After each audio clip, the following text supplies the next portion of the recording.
pessoas tão apressadas, tão desesperadas, buscando uma razão para viver, e nem percebem que tantas mágoas, que tantas lágrimas não os deixam ver além deste sofrer.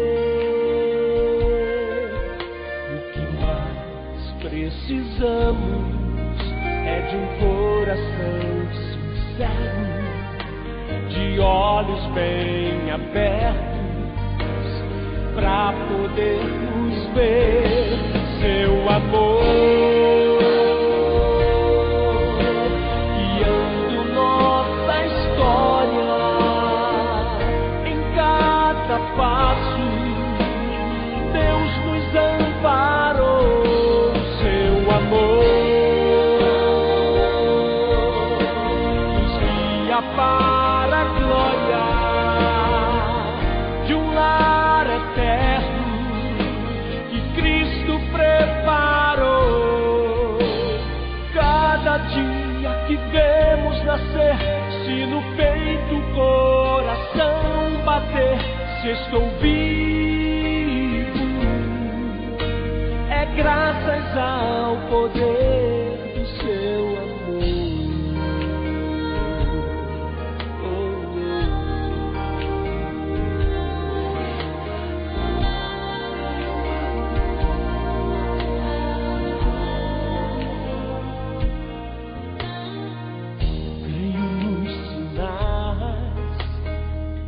Da sua vida, pois está bem perto o maravilhoso dia do Senhor, e nos jornais as profecias se cumprem todo dia. Nunca falha a palavra do Senhor. O que mais precisamos é de um coração sincero, de olhos bem abertos, pra podermos ver seu amor.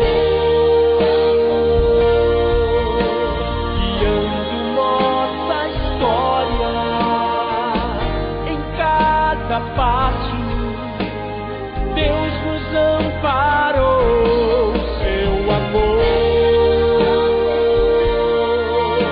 nos guia para a glória de um lar eterno que Cristo preparou.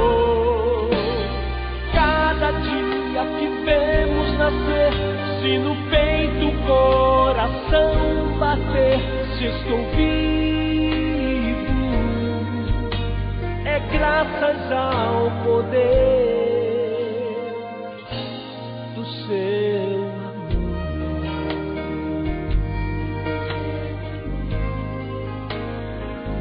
Do seu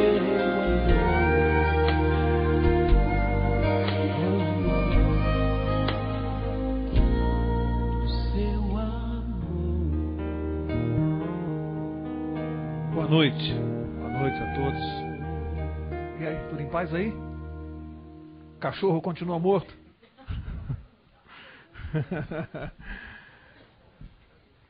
Quem precisa de Bíblia, levanta a mão, que nós temos Bíblia ali atrás.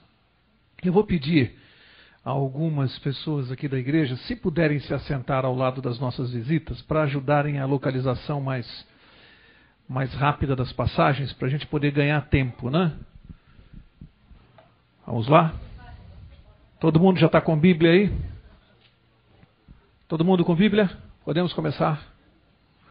Ok. Então eu vou pedir, apenas por alguns segundos, vamos curvar a nossa cabeça, vamos fazer uma breve oração, porque nós vamos abrir a palavra de Deus e é preciso pedir a presença do Espírito Santo.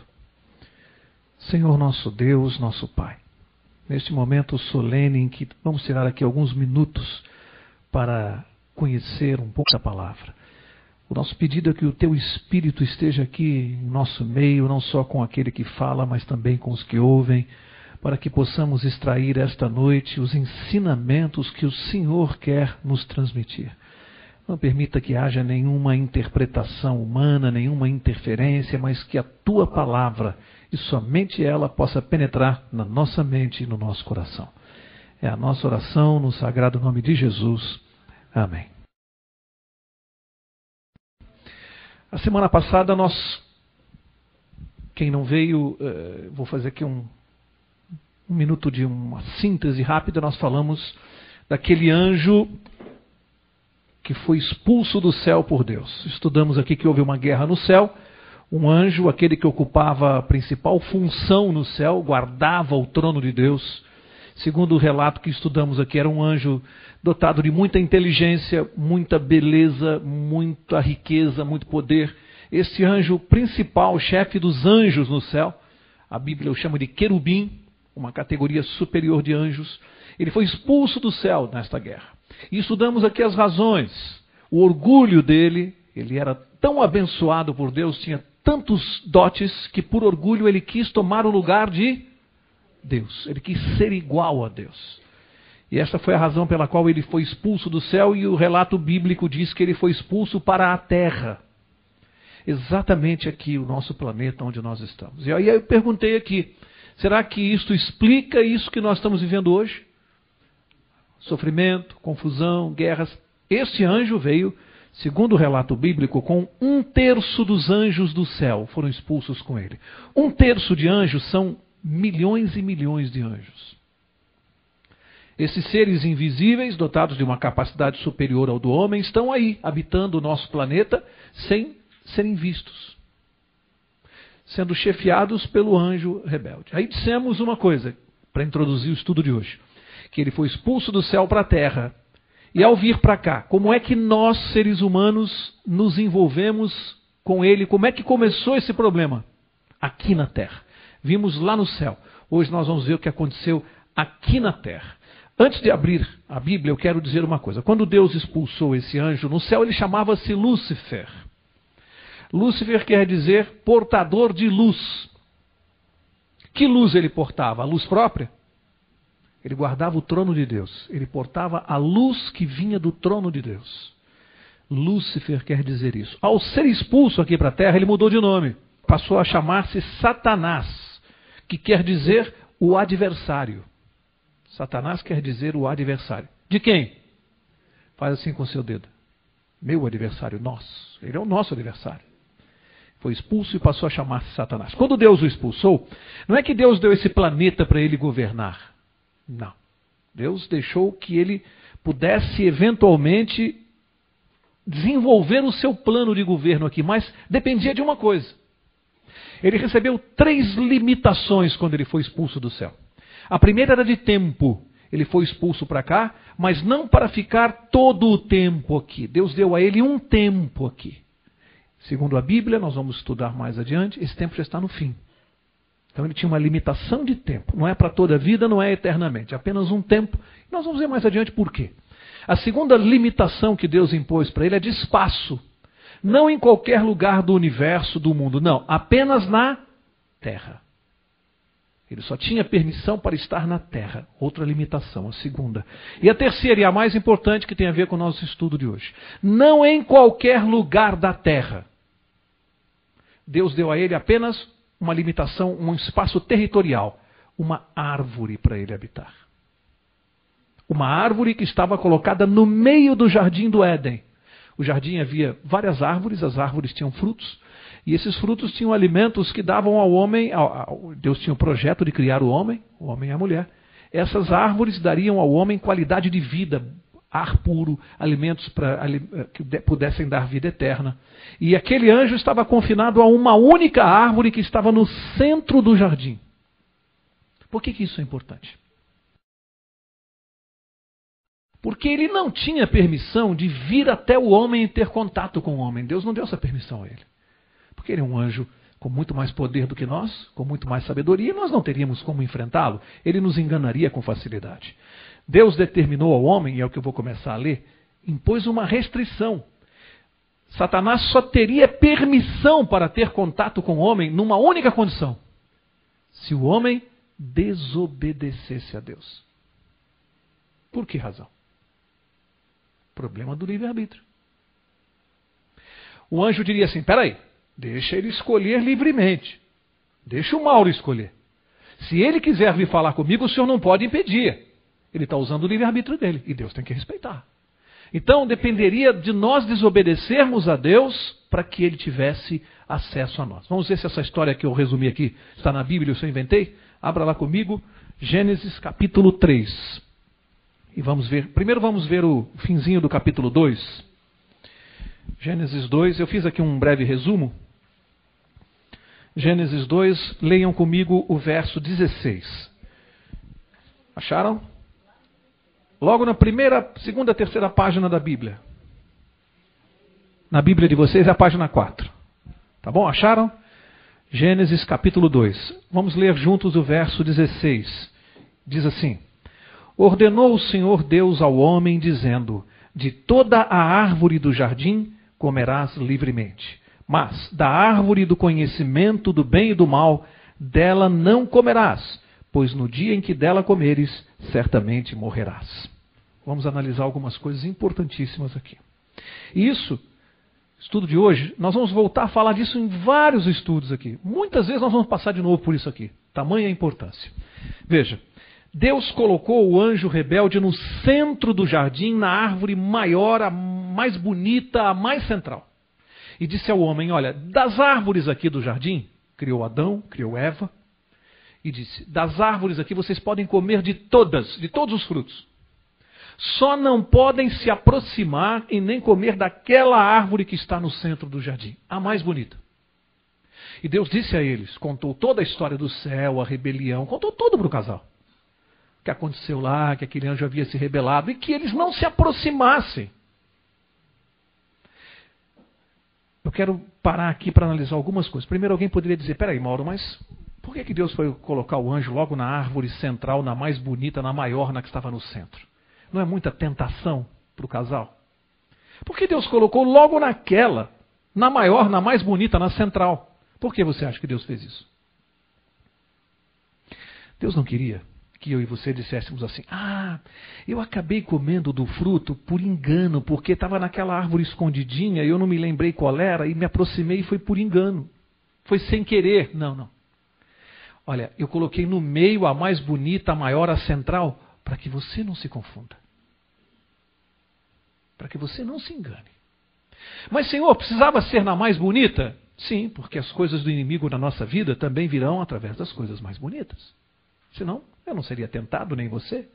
Deus está mostrando com o que nós vamos lidar. Tem que vir naquilo que é mais bonito, que é mais agradável, naquilo que eu desejo. Por isso chama-se tentação. Porque eu desejo. Alguém poderia me tentar com algo que eu não desejo? Vejam quanta coisa importante tem nisso aqui. Então Deus disse ao casal: olha, comam de todos os frutos, menos daquela árvore. Outro questionamento. Alguém podia dizer: peraí, Mauro, mas tanta confusão, tanto barulho por causa de uma frutinha. Alguns dizem até que foi maçã, né? A Bíblia não registra isso, não fala nada disso. Dizem que o pecado aqui foi sexo, né? A Bíblia também não fala nada disso. Vocês vão ver o que se inventa aí fora. Estamos falando de tudo aqui, menos de sexo. Por que é que Deus... Qual é a importância desse fruto? Será que Deus queria criar uma confusão com o homem por causa de uma maçãzinha? Será que é isso que está em jogo? Eu vou dar um exemplo para vocês. Eu tenho lá no meu escritório vários funcionários. Imagine que eu vou viajar, vou ficar um mês fora. Eu chamo o meu administrador, o meu gerente. E digo assim: olha, eu vou viajar, vou ficar um mês fora e eu confio muito em você. Está aqui a chave do meu escritório, estão os talões de cheque, está tudo aqui. Você vai administrar o meu escritório um mês. Só vou pedir uma coisa para você. A minha gaveta aqui da minha mesa, esta gaveta aqui, você não mexe, porque aqui eu tenho as minhas coisas pessoais. O resto do escritório você vai administrar como se fosse dono. Você vai pagar os funcionários, você vai fazer o que você quiser aqui. Só não toque na minha gaveta. Vou viajar, volto um mês depois e percebo que esse funcionário mexeu na minha gaveta. Eu pergunto, ele é digno de confiança? Por que razão? Porque ele quebrou a única restrição que eu coloquei. Ele podia fazer qualquer coisa, menos mexer na minha gaveta. Essa questão da gaveta é um teste de credibilidade, um teste de fidelidade. O que Deus fez com o homem foi um teste de fidelidade. Olha, vocês podem comer de todas as árvores, menos daquela. Eu preciso saber se vocês são fiéis. Sabe por quê? Eu não posso dar a eternidade a uma raça de seres desobedientes e infiéis. Como é que pode ter vida eterna alguém que não vai me obedecer? Eu preciso testar a fidelidade de vocês. Todas as árvores vocês têm acesso, só não toquem naquela. Até porque aquilo não vai fazer bem para vocês. Aquilo vai atrapalhar a vida de vocês. E aí Deus impôs uma penalidade para essa desobediência. Ele disse, se desobedecer e se comer do fruto, certamente morrerás. O pagamento por essa desobediência, o homem só poderia pagar com a vida. Veja, não era algo tão simples assim, era algo muito grave para Deus.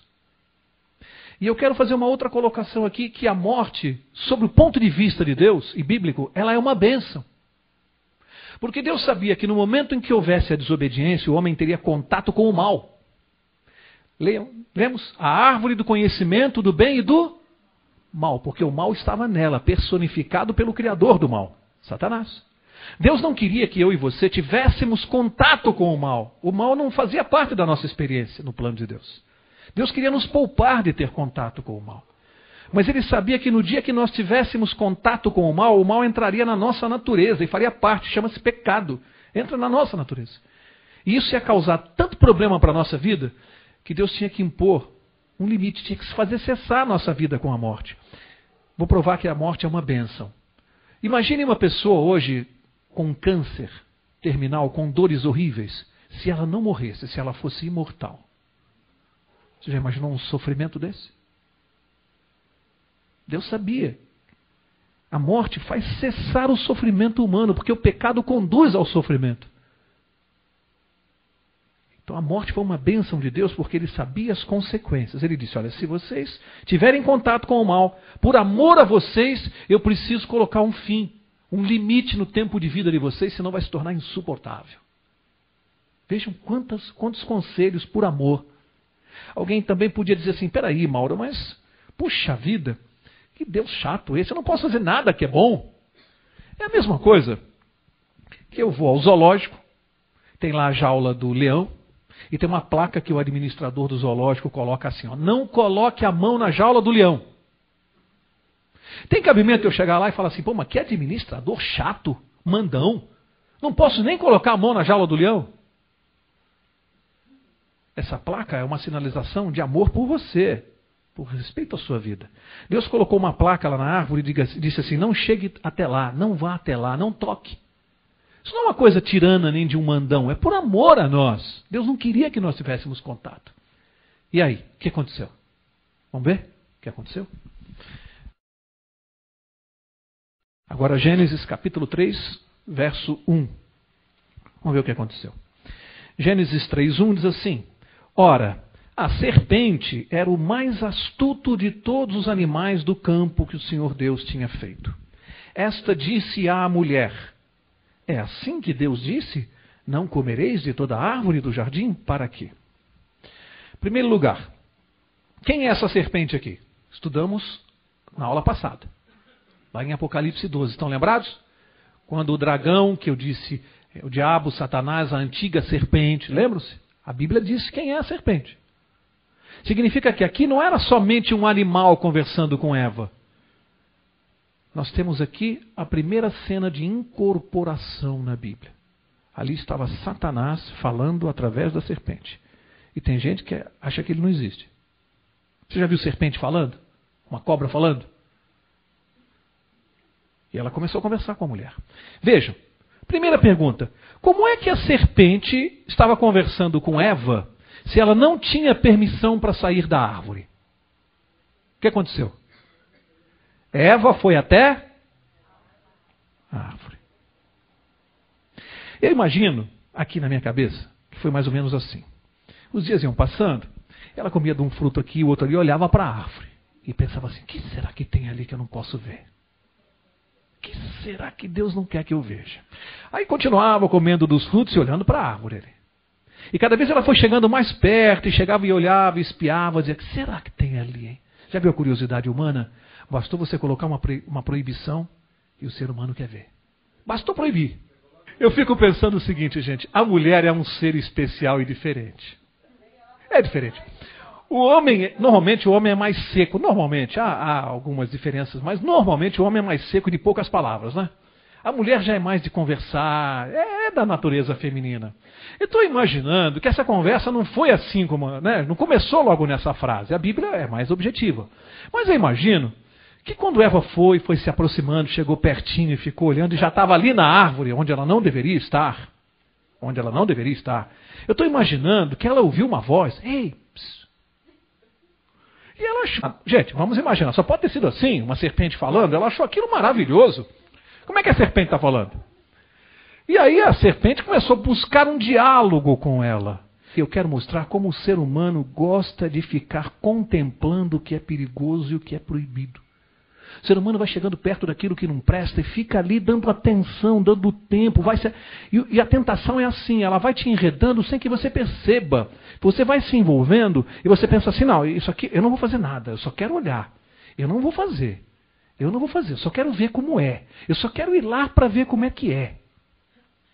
Mas eu não vou fazer, eu não vou entrar. O ser humano é assim.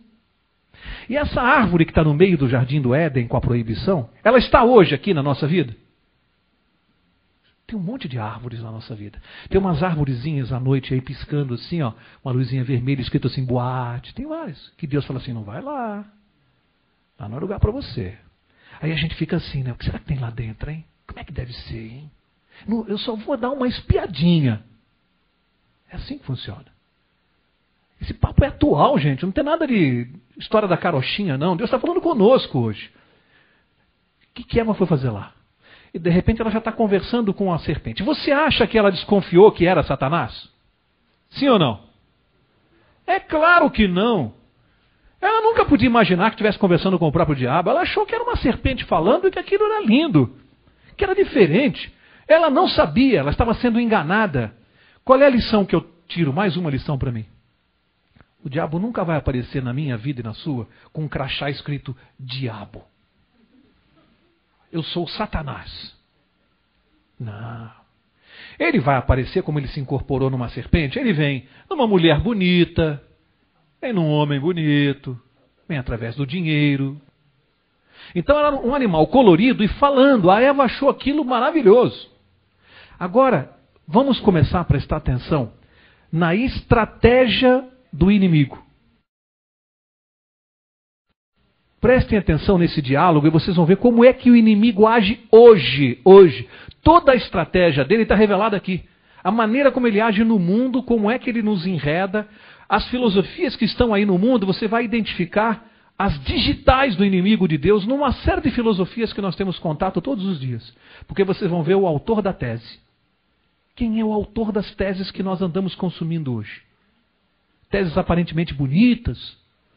Então você vai ver agora, chegou para Eva, a serpente, Eva desobedecendo a Deus, teve contato com o inimigo. Não se desconfiou que era Satanás, porque ela viu uma cobra falante. E a primeira lição é que Satanás não vai aparecer para mim como alguém com chifre e capa, não é assim o diabo. Então ela já começou enganando a mulher. Enganou. E assim que ele me engana, jamais eu vou desconfiar que eu estou mexendo com coisas do inimigo de Deus. Ele vai me enganar. Ele vem aparentemente através de uma coisa boa e bonita para mim. Esse é o problema para me enganar. Aí é que está o problema. Aí a serpente começa a conversar com a Eva. Vamos ler a primeira fala do diabo quando teve contato com o ser humano. A primeira fala dele está no fim do verso 1. Olha a estratégia dele. Olha a estratégia dele. Fim do verso 1. A serpente diz assim para Eva. É assim que Deus disse? É Gênesis 3. Final do verso 1. É assim que Deus disse? Não comereis de toda a árvore do jardim? A serpente olhou para Eva e falou assim, Deus te proibiu de comer de todas as árvores do jardim? Foi isso que Deus tinha dito? Deus tinha proibido de comer de todas? Qual é a lição que eu aprendo aqui? Guardem isso, isso é muito importante, porque aqui começa a vir a estratégia dele. Qual é a lição que eu aprendo? Vejam, ele conhecia a palavra de Deus? Sim ou não? Ele conhecia. Ele revelou aqui que ele conhecia a palavra de Deus. O diabo conhece esse livro aqui, a Bíblia? De cor e salteado. O diabo conhece tudo que está aqui. Ele conhecia a palavra de Deus. Mas quando ele citou para Eva, o que ele fez? Distorceu. Ele falou parecido com o que Deus tinha dito. Falou próximo. Você tem que ler 2, 3 vezes para você perceber que ele falou de uma maneira e Deus falou outra. O sentido é completamente diferente, né? Porque Deus mandou comer de todas menos de uma. E ele perguntou, vocês não podem comer de nenhuma? Olha como ele mudou. Então, segunda conclusão dessa noite. Talvez você fique até um pouco chocado com o que eu vou falar. O diabo é religioso. No primeiro contato com o homem, o diabo falou de quem? De Deus. No primeiro contato com ele, é assim que Deus te disse? E tem gente que pensa que todos os que falam de Deus, vêm de Deus. Será que todas as religiões que falam de Deus, vêm de Deus? Está vendo a estratégia aqui? Ele fala de Deus. E como é que eu fico sabendo? Alguém está sentado aqui olhando para mim e falando assim, e como é que eu vou saber se aquele cara lá na frente vem de Deus ou está me enganando também?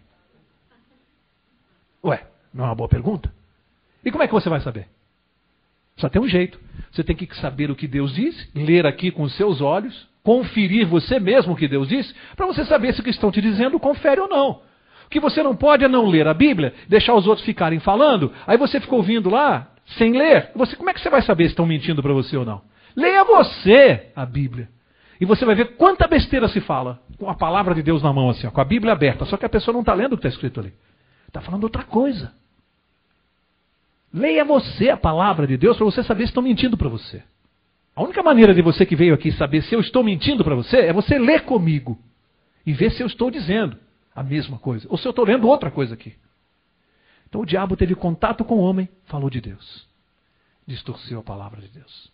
Olha a estratégia dele. É preciso conhecer a palavra de Deus para não ser enganado. É preciso conhecer. Eva conhecia? Verso 2. Verso 2. Vamos ver se ela conhecia a palavra de Deus? Verso 2. Respondeu a mulher, à serpente: do fruto das árvores do jardim podemos comer, mas do fruto da árvore que está no meio do jardim, disse Deus, não comereis dele, nem nele, o que está escrito aí? Tocareis, para que não morrais. Para quê? Ela conhecia? Conhecia. Ela corrigiu o diabo. Ela disse, não foi isso que Deus falou. Deus falou que eu posso comer de todas as árvores, mas aquela do centro eu não posso nem tocar no fruto e nem comer, para que eu não morra. Ela corrigiu. Ela conhecia a palavra de Deus. Mas agora o diabo vem com a sua estratégia principal. E agora você vai entender quantas filosofias no mundo estão usando a tese dele. Ele é o criador da tese. O autor desse pensamento. Vamos ver o que ele vai responder para Eva? Verso 4. Olha o que o diabo vai fazer com a cabeça dela. Olha o nó que ele vai dar. Verso 4 ele diz assim: então a serpente disse à mulher: certamente não morrereis. Lembram-se que ela falou? Deus falou que eu não posso me aproximar da árvore, não posso tocar no fruto, não posso comer, senão eu vou morrer. Deus não tinha dito isso? Ele disse assim: certamente não morrereis. Nós temos um problema aqui. Alguém está mentindo para o homem. Ou Deus ou o diabo.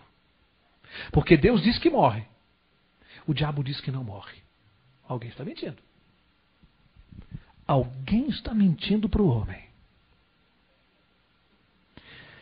Antes de seguir, Adão e Eva tiveram filhos. E vocês conhecem a história. Dentre os filhos tinham Caim e Abel. O que aconteceu com esses dois irmãos? Um matou o outro. Os pais viram isso. Caim matou Abel. Quando Adão e Eva viram o filho morto, do que eles se lembraram?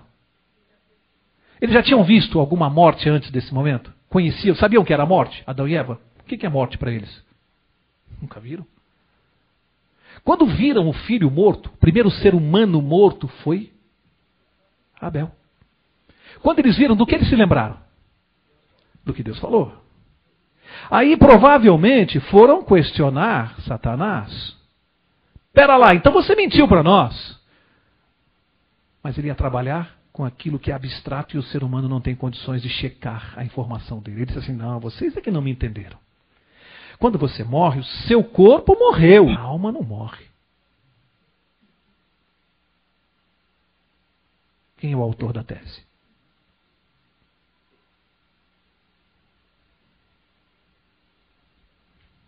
Quem é o autor da tese?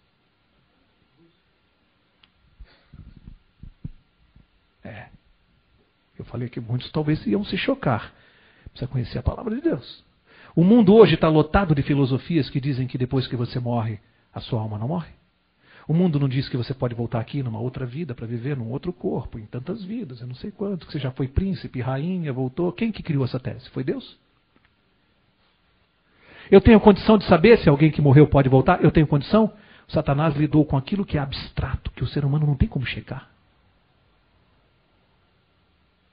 Nós vamos estudar isso mais para frente. Isso aqui é só uma pitadinha.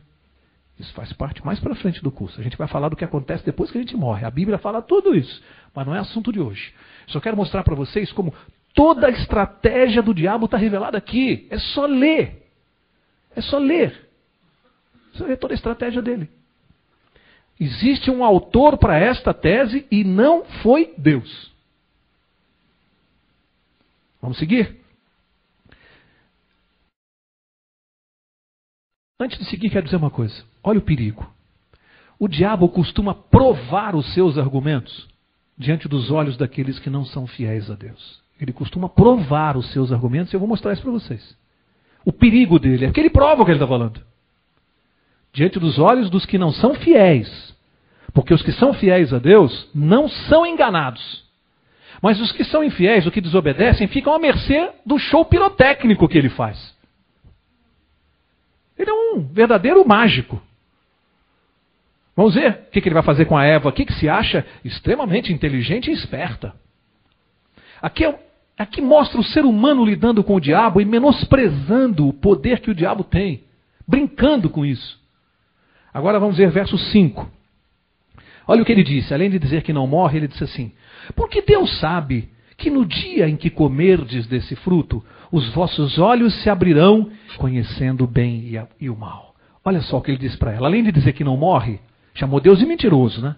Falou, ele mentiu para você. Morre nada, besteira isso aí. Ele disse, sabe por que Deus falou isso para você, Eva? Porque ele sabe que no dia que você comer desse fruto, como eu comi, e não só não morri, como eu que sou uma serpente estou falando. Ele sabe que o dia que você comer, os seus olhos vão se abrir. E você será como Deus. Quem queria ser como Deus? Está propondo para o homem a mesma coisa. Você não precisa de Deus. Deus está dentro de você. Já ouviu isso? Quantas filosofias dizem isso? Há um Deus dentro de você. Há um poder dentro de você, na sua mente. Você não precisa de Deus. Para que Deus? Tem aí a ciência. A filosofia. Há um poder dentro de você, na sua mente. Você é como Deus. Deus não quer que os seus olhos se abram. Sabe o que ele está dizendo? Quem segue a Deus é ignorante. Evangelho é coisa para pobre e ignorante. Você é um homem culto. Você é um homem inteligente. Essas coisas de evangelho, igreja, mandamentos. Isso é besteira. Seus olhos vão se abrir. Deus não quer que os seus olhos se abram. Tem gente que diz assim, o evangelho é para dominar o povo. Olha a tese de quem é. Está dizendo para o homem assim, não seja tolo, bobo, nada de Deus. Seja esperto você mesmo.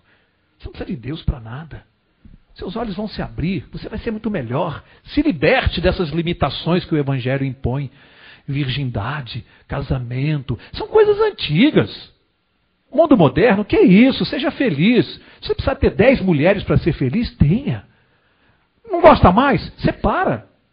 Você vai ser feliz.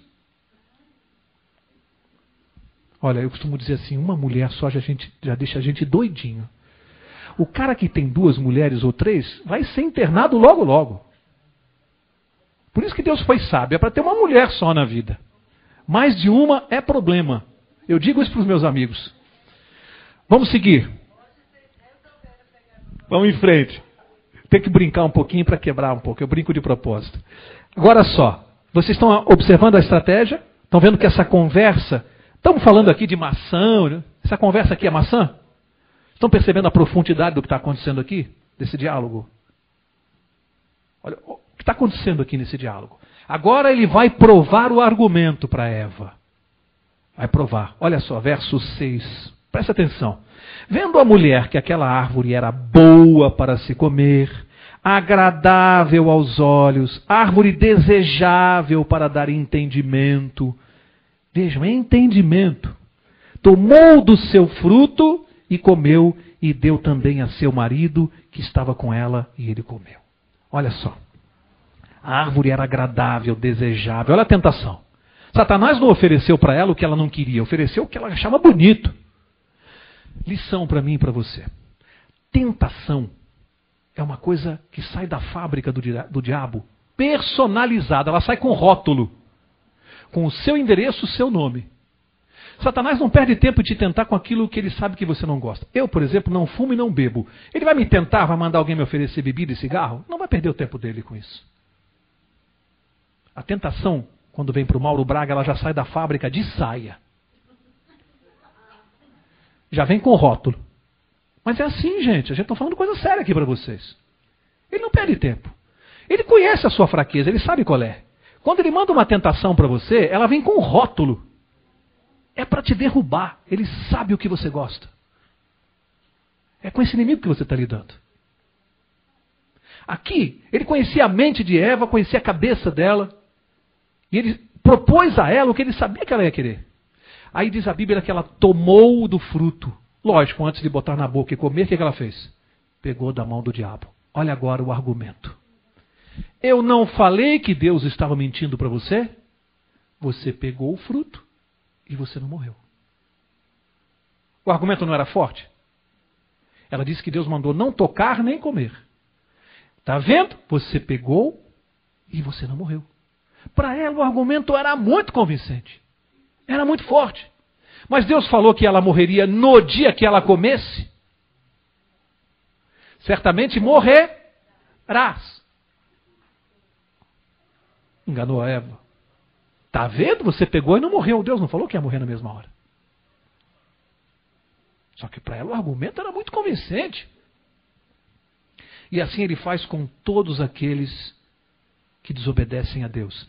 A pessoa diz assim, peraí, Mauro, minha mãe morreu ano passado. Eu fui lá num lugar, eu tenho certeza que eu falei com a minha mãe. Aí você tem por quê? Porque a minha mãe, primeiro na voz dela, segundo ela falou uma coisa que só ela sabia. Eu contei só para ela num quarto fechado, Mauro. Eu tenho certeza que eu conversei com a minha mãe. Ninguém vai me provar o contrário. Aí eu vou perguntar assim para você. Só ela e a mãe ouviram o que foi dito naquele quarto? Quem estava dentro do quarto? Invisível. Quem ouviu mais? Aí eu pergunto, hoje você liga a televisão, você vê um artista imitando a voz do outro. Imitam cantores, os humoristas estão fazendo isso. Você fecha os olhos, parece que você está ouvindo a pessoa. Que poderes você acha que Satanás tem de imitar? Percebe o que ele faz? Goza da cara das pessoas, imita a voz, conta as confidências. Deus falou, morre. Como é que eu estou conversando com alguém que já morreu e acredito que é possível? Se Deus falou, não pode, morreu. Estou sendo enganado porque eu sou desobediente. Porque eu desconfio de Deus. Então guarda isso. Ninguém vai se perder no mundo por acreditar numa mentira. Vou repetir. Ninguém vai perder a salvação por acreditar numa mentira. Ninguém. Só vai perder a salvação por não crer na verdade. É outra coisa. Acreditar na mentira é uma coisa. E crer na verdade é outra. Por que é outra coisa? Porque eu posso acreditar na mentira enquanto eu não conheço a verdade. Depois que eu conheço a verdade, se eu quiser continuar a acreditar na mentira, é problema meu livre-arbítrio. Aí eu vou responder com Deus. Espera aí. Agora a verdade foi revelada para você. Você não quer acreditar? Você quer continuar com a mentira? Agora você vai prestar contas a Deus. Então a pessoa tem desculpa com Deus enquanto não conhece a verdade. Por que eu já estou dizendo isso? Que tem gente que diz assim, poxa, Mauro, mas tem tanta gente boa nas religiões, é verdade? É verdade. Enquanto não conhecem a verdade, são sinceros. Serão julgados pela sinceridade que têm. A partir do momento que a verdade chegar até esta pessoa, opa, ela tem um problema. Porque ela tem que se decidir. Aí ela conheceu a verdade. A verdade está toda sendo revelada. Quero começar a concluir mostrando o que vai acontecer agora. Vocês perceberam o que aconteceu? A mulher comeu e deu ao marido e ele comeu. Interessante aqui pelo seguinte, não tem desculpa para o homem não, aqui, não tem não. Agora chegou a vez de falar contra nós. Não tem desculpa. Ah, coitadinho. Não, os dois pecaram, usaram livre-arbítrio, os dois estavam juntos, os dois desobedeceram e foram até a árvore. Ponto final. Agora há uma diferença na motivação. A mulher pecou por curiosidade, ela desconfiou de Deus. Está claro aqui. E você vai ver seguindo o contexto, que o homem foi muito mais por amor à mulher. O que não beneficia em nada. Porque o primeiro mandamento qual é? Não terás nenhum outro Deus diante de mim. Se eu coloco a minha esposa, o amor a ela acima de Deus, eu estou pecando? Adão pecou e pisou na bola feio. Colocou o amor que ele sentia à mulher dele acima do amor a Deus. Já violou o primeiro mandamento. Mas a motivação foi diferente. Ele entrou na canoa furada por amor a ela. Verso 7, olha lá. Então foram abertos os olhos de ambos e conheceram que estavam nus, cozeram, pois, folhas de figueira e cingiram-se. Gente, presta atenção nisso aqui. Isso é muito legal. Eu vou começar a encerrar. Eles perceberam que estavam nus. Por quê? Até aquele momento, eles não tinham pecado. Não tinham nenhum contato com o pecado. Não tinham malícia, não tinham maldade. Eles não usavam roupas. Eles usavam havia uma luz brilhante que protegia o corpo. Quando eles pecaram, acabaram de pecar, a primeira coisa que aconteceu foi eles notarem a nudez um do outro. Ou seja, já veio a malícia com o pecado. Já mostra que aqui o que o pecado vai fazendo. E ali, para encobrirem o erro deles, que eles sabiam que tinham feito, eles desobedeceram a Deus e sabiam que erraram. Isso vai ficar mais claro adiante. O que eles fizeram? Pegaram folhas de figueira e cobriram a nudez. É o ser humano isso aqui.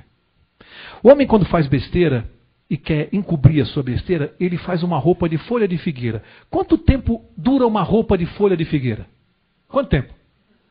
Até bater o primeiro vento. É assim que são as soluções que o homem dá para os seus problemas existenciais, materiais. O homem é folha de figueira a solução humana. E Deus lá no céu olhando, pensando assim.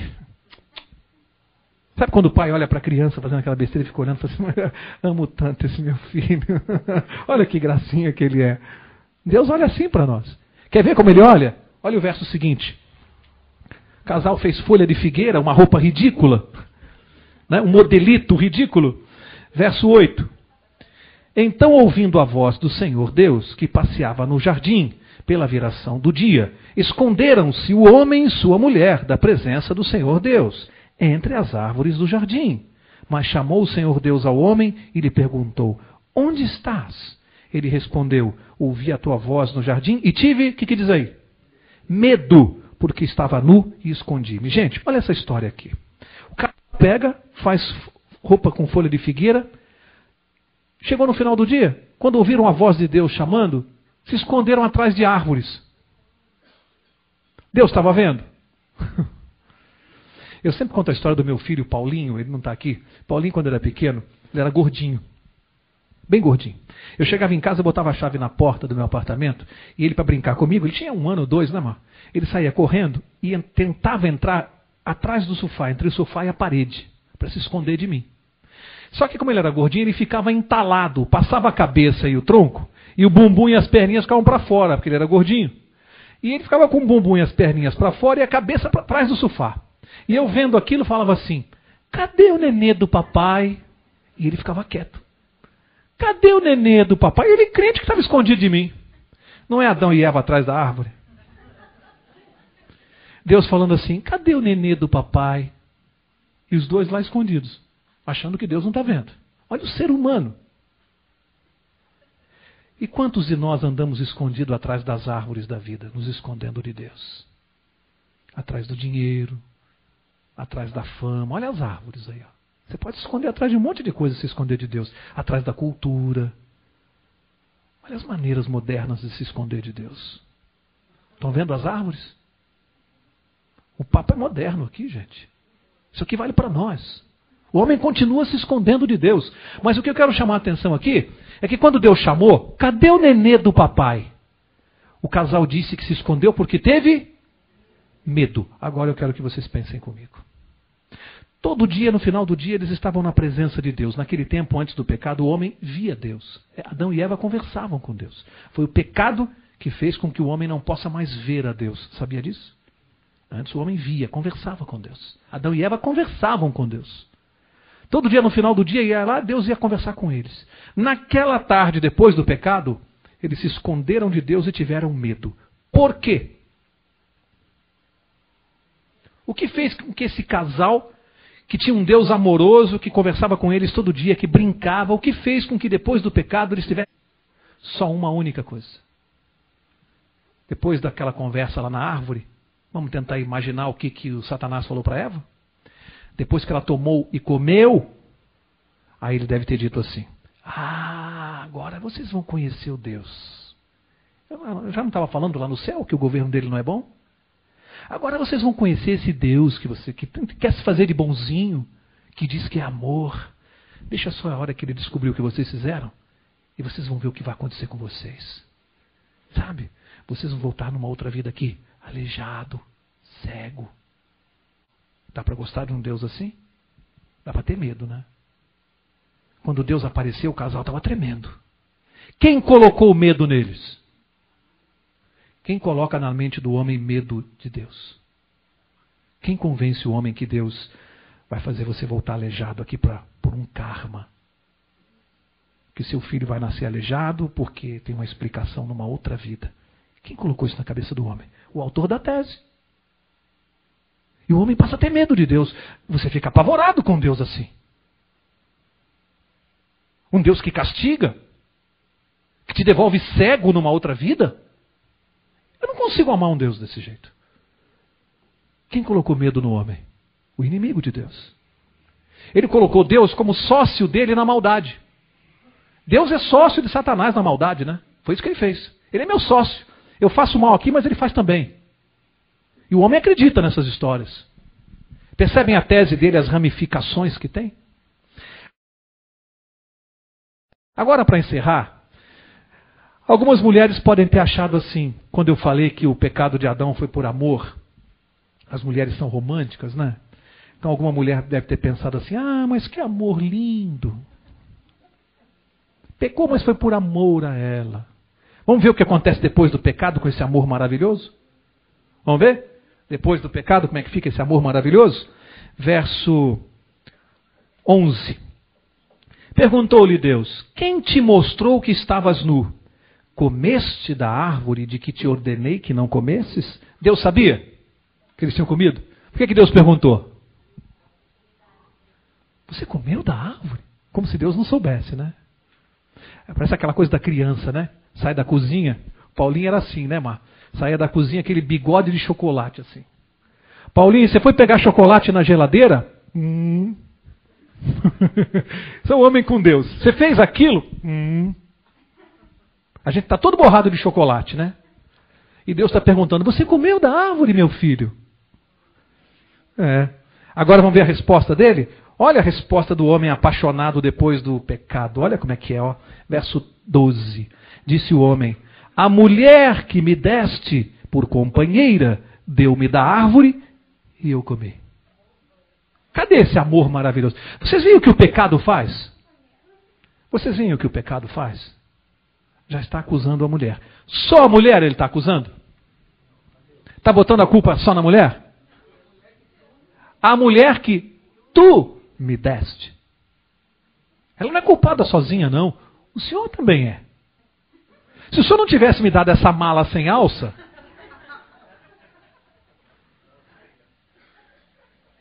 está botando a culpa em Deus. Nós não fazemos isso toda vez que nós erramos. sempre não achamos uma justificativa para o nosso erro? A culpa é do marido, é da mulher, a gente sempre põe a culpa nos outros. Foi a minha educação, foi meu pai, foi minha tia. A gente sempre justifica o nosso erro. Está lá Adão jogando a culpa em Eva e em Deus. Aí Deus pegou e olhou para a mulher. Olha só, pergunta para ela, verso 13. Então disse o Senhor Deus à mulher: que é isto que fizeste? Respondeu a mulher: a serpente me enganou e eu comi. Ela assumiu a culpa? Botou a culpa em quem? Na serpente? Só na serpente? Quem fez a serpente? Se o Senhor não tivesse feito a serpente, jogou a culpa em Deus. O homem tem mania de fazer isso. Conhece aquela história do menininho? Os carteiros estavam recolhendo as cartas. Eu já contei essa história aqui? Não, né? Não, né? Os carteiros estavam mexendo nas cartas e viram lá uma carta endereçada ao céu. Deus, céu. Falou, estranho, uma carta para Deus no céu. Viraram e viram que era a letra de uma criança. E aí acharam engraçado, abriram a carta, né? Carta para o céu, abriram. E o menino dizia que o papai estava passando por dificuldades e não estava conseguindo pagar a escola dele, nem um apartamento, e que ele ouviu o pai dele dizer que estava precisando de R$1.000. Aí ele escreveu para Deus e pediu R$1.000. Os carteiros se condoeram, acharam aquilo uma coisa tão bonita, fizeram lá uma vaquinha entre eles e conseguiram R$800. Colocaram aquele dinheiro dentro do envelope, escreveram e mandaram para a casa do menino. Uma semana depois, outra cartinha para o céu. Viraram, era a letra do menino. Abriram para ler, né? O menino dizia assim: Senhor Deus, muito obrigado por ter atendido o meu pedido. Mas da próxima vez, manda em cheque, porque os safados dos carteiros roubaram R$200.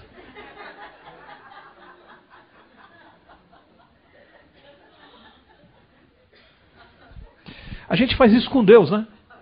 A gente põe a culpa em quem não tem culpa.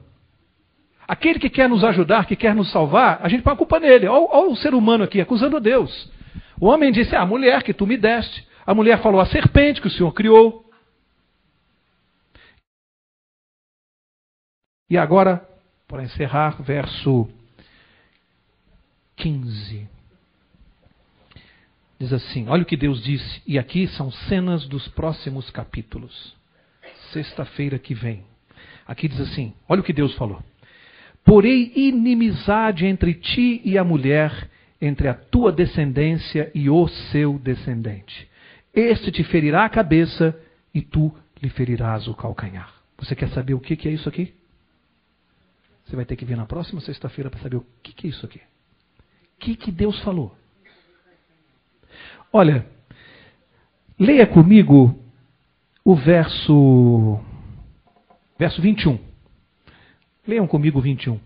Fez o Senhor Deus vestimenta de peles para Adão e sua mulher e os vestiu. Como é que eles estavam vestidos, hein? Até esse momento. Folhas de figueira. Deus mandou eles pegarem um cordeirinho. Cordeiro que estava passando lá. O cordeiro é o símbolo do animal mais mansinho que tem, é o cordeiro. Humilde e manso. Deus mandou o casal matar o cordeiro e mandou arrancar a pele e se vestiram com roupa de pele de cordeiro. Quanto tempo dura uma roupa de pele de cordeiro? Para o resto da vida. As soluções de Deus não são paliativas. Como é que Deus ia resolver esse problema, hein? Eu vou deixar aqui para a semana que vem o problema. Sabe qual é o problema? Quando o casal pecou, aconteceu uma coisa muito séria no mundo espiritual.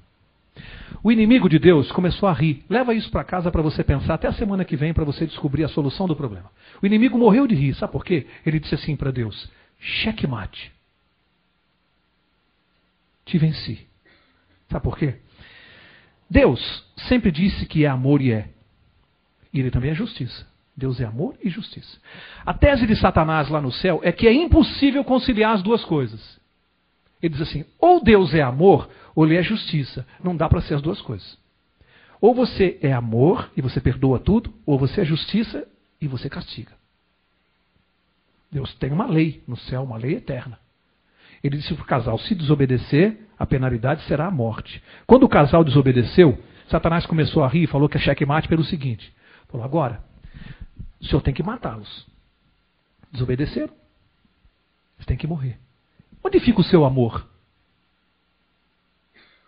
E o seu amor? Tem que matar. Se Deus dissesse assim, não, mas eu sou amor, eu sou misericordioso, eu vou perdoá-los. Onde fica a sua justiça? Onde está a sua lei? Então o Senhor faz uma lei que não cumpre? Checkmate. Falou para Deus, sai dessa. Você quer saber a solução? A próxima jogada do xadrez? Vem aqui sexta-feira que vem. Como é que Deus vai sair dessa? Como é que ele resolve o problema? Sem deixar de ser misericordioso e sem abrir mão da sua justiça. Como ele resolve esse problema? Vem aqui na próxima sexta-feira e vocês vão saber. Eu sempre gosto de contar uma historinha para encerrar. E a historinha que eu vou contar hoje é daquele homem que todas as manhãs ele ia ao hospital visitar a sua esposa que estava seriamente enferma e ele levava o café da manhã. 6 meses levando o café da manhã, as enfermeiras vendo aquele homem já idoso levando o café da manhã, até que aquela mulher piorou muito e já não o reconhecia mais. Não o reconhecia. E ele continuava indo. Toda manhã ele entrava no hospital com o café da manhã, ficava lá com ela 15, 20 minutos e ela sequer conseguia conversar com ele, não identificava mais. Um dia a enfermeira, vendo o sacrifício daquele homem, ela falou assim, eu posso perguntar uma coisa para o senhor? O que adianta esse sacrifício do senhor? Por que o senhor continua vindo aqui todos os dias trazer o café da manhã para ela, se ela não sabe quem é o senhor? Sabe qual foi a resposta dele? Ele disse, mas eu sei muito bem quem é ela. Às vezes nós nem sabemos quem é Deus, mas Ele sabe muito bem quem nós somos. E o amor dele por nós não depende de eu saber quem Ele é. Ele vai continuar me amando do mesmo jeito. Que Deus abençoe a cada um de vocês. E na próxima sexta-feira nós vamos responder o questionamento que ficou aqui. Vou pedir ao pastor para encerrar com a oração. Então vamos ficar em pé para amanhã de manhã. Os que quiserem vir aqui, nós temos uma reunião a partir das 9h30 até meio-dia. Todos os sábados de manhã estamos aqui. Se quiser vir aqui, vai ser bem recebido, ok? Vamos orar. Bondoso Pai, obrigado porque Tu nos dás as orientações em Tua palavra e isso nos ajuda verdadeiramente a tomarmos decisões acertadas e que Tu nos dê, Senhor, força para não sermos enganados pelo nosso inimigo. A todos que estão aqui, Senhor, que possam voltar para casa na convicção de que o governo de Deus é bem mais justo, é bem melhor e é por esse caminho que devemos andar, Senhor. Abençoa cada amigo que aqui está. Ao voltar para casa, que os teus anjos estejam acompanhando. E na próxima sexta-feira estarmos aqui novamente para saber qual foi a estratégia que Deus usou para vencer o inimigo. Que possamos voltar aqui para aprender sobre isso na graça e no nome de Jesus. Amém, Senhor. Que o Senhor te abençoe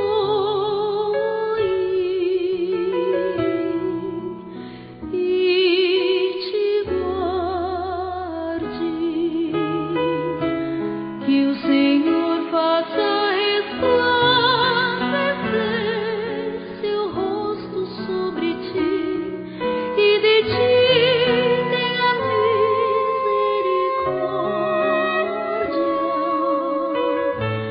Que o Senhor levante sobre ti seu rosto e te dê paz.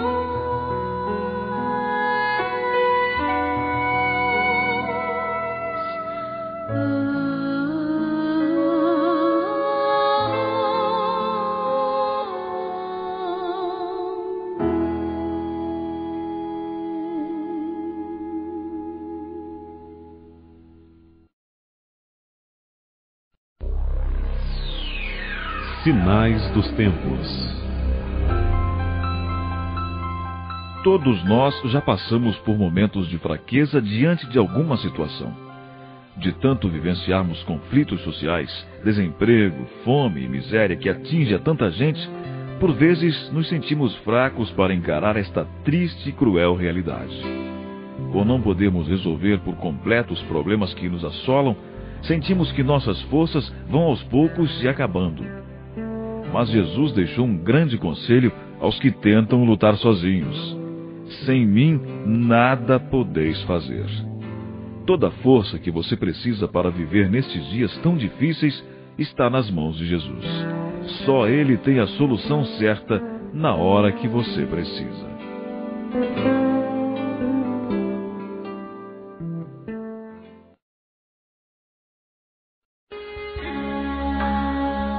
Porei inimizade entre ti e a mulher, entre a tua descendência e o seu descendente. Este te ferirá a cabeça e tu lhe ferirás o calcanhar. Você quer saber o que é isso aqui? Você vai ter que vir na próxima sexta-feira para saber o que é isso aqui.